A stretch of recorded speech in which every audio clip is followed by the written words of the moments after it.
ഫിറ്റ്നസും വിനോദവും എങ്ങനെ കൈകോർക്കുന്നു എന്നതിന്റെ മനോഹരമായ ഒരു ഉദാഹരണമാണ് സൂംബ.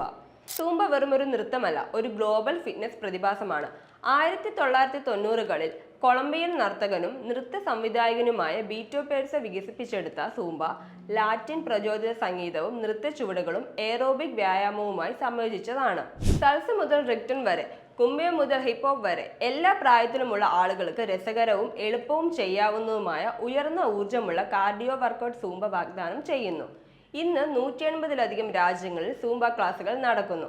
നിരവധി ആളുകൾ, പ്രത്യേകിച്ച് സ്ത്രീകൾ, ഇത് ഫിറ്റ്നസിന്റെ ഒരു രൂപമായി സ്വീകരിക്കുന്നു.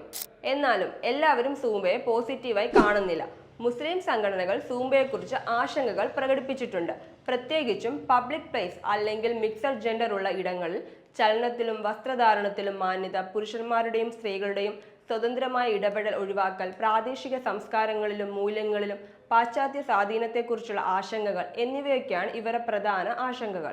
സൂംബ പോലുള്ള ആധുനിക ഫിറ്റ്നസ് രീതികൾ സാംസ്കാരികവും മതപരവുമായ വികാരങ്ങളെ മാനിക്കുന്ന തരത്തിൽ സ്വീകരിക്കാൻ കഴിയുമോ എന്നത് ഒരു പ്രധാന വിമർശനം കൂടിയാണ്. വിമർശനങ്ങൾക്ക് മറുപടിയായി ഇതിനെ അവതരിപ്പിച്ചത് സ്ത്രീകൾക്ക് മാത്രമുള്ള സൂംബ സെക്ഷനുകൾ നൽകിയും വസ്ത്രധാരണത്തിൽ മാറ്റം വരുത്തിയും പൊതു ഇടങ്ങളിൽ ക്ലാസുകൾ നടത്താതെ ഇൻഡോർ ക്ലാസുകൾ നടത്തിയും ആയിരുന്നു. ഫിറ്റ്നസ് എല്ലാവരെയും ഉൾക്കൊള്ളുന്നതും ബഹുമാനിക്കുന്നതും ആയിരിക്കണം.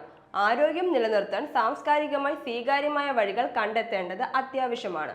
സാംസ്കാരിക വൈവിധ്യത്തെയും മതവിശ്വാസങ്ങളെയും ബഹുമാനിക്കുന്നതിനോടൊപ്പം നമുക്ക് ആരോഗ്യവും സന്തോഷവും പ്രോത്സാഹിപ്പിക്കാം.